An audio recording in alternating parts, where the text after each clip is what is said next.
Fala pessoal, beleza? Dando continuidade aqui então na parte de CSS. O que a gente vai fazer agora, tá? Dentro aqui do nosso player.html, nessa classe aqui, ó, block, referente à library, a gente vai criar uma block library, tá? E aí essa block library, ela vai ser estilizada acima do library header, tá? Critérios de organização mesmo. Então vem aqui, library header, tá? E aí seria aqui mesmo, tá? Em cima desse library header section. E aí o que a gente vai colocar de estilo para esse cara, tá? A gente vai colocar um flex 1. Então, o que o flex 1 ele faz? Quando você tem um pai flex, o filho que tiver o flex 1, ele vai ocupar o máximo de espaço vazio, tá bom? Então isso é muito importante, muito interessante e vale muito a pena você utilizar, tá? Então margin bottom 5 pixels. Só para esclarecer um pouquinho melhor, o que acontece? Quando você está com uma divisão pai, né? E o filho, ele vai ocupar a largura que você definir. Então, se o pai está ocupando 100% da tela, o filho, isso falando de largura e de altura, tá? O filho, ele vai ocupar o espaço que foi definido para ele. Então, ele vai ocupar 100%, mas você precisa definir que vai ser 100%. O flex, ele já preenche todo o espaço, tá? Tanto na altura como na largura. Então é muito interessante. Às vezes você tem apenas um logo num espaço e a outra divisão você quer que preencha tudo, sabe? Então a gente pode fazer dessa maneira. Acho que o main é feito assim aqui, tá? Mas aí a gente vê lá no futuro.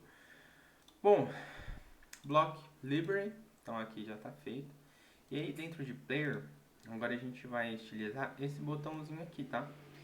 E se a gente reparar, indo lá no site, ó, os nossos botões, eles têm esse estilo bacana aqui, tá? Esse do footer também. Ó, tá bom? É o mesmo estilo. Porém, esse botão aqui, ele é diferente, ó. Então, a gente pode chamar ele de BTN Secondary, tá bom? Então, aqui dentro do CSS, a gente vai estilizar esse botão, tá? Então, BTN Secondary. E aí, os estilos, eu já até separei aqui. Eu vou colocar aqui, tá? É todos esses estilos aqui. Nada mais, nada menos do que estilos que vocês já conhecem, tá?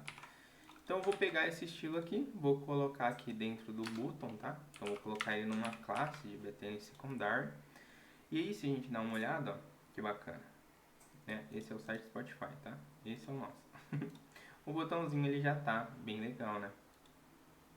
Aí só falta mais algumas questões mesmo de espaçamento e tal, e aí que a gente vai fazer agora. Dentro aqui do nosso BTN, tá? Ainda tem mais dois estilos que eu quero fazer para esse BTN secundário. Primeiro, é para o span dele, tá? Então o span dele, eu quero que tenha um margin left de 4 pixels, tá bom? E aí, o hover desse BTN secundário, eu vou fazer aquele efeito, tá? Eu vou fazer o efeito, tá?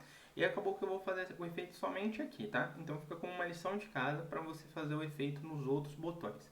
Que é básica, é baba, tá? A gente faz rapidinho, mas eu quero que você se desenvolva, tá? Através dessas provocações, tá? Que é o seguinte, ó. BTN Secondary Hover, ou seja, quando você passar o mouse em cima, eu quero que você se transforme aumentando a sua escala, né? Escala, para quem lembra da escola lá, escala de mapa e tal. Eu aumento a escala dele para o dobro? Não, para 1.04, ou seja, só vou aumentar um pouquinho, tá bom? E o border color, eu vou colocar como white forte, tá? Então, ó, aqui o border color é um cinzinha e aqui ele vai ser o white. Então, olha que bacana esse efeito, né?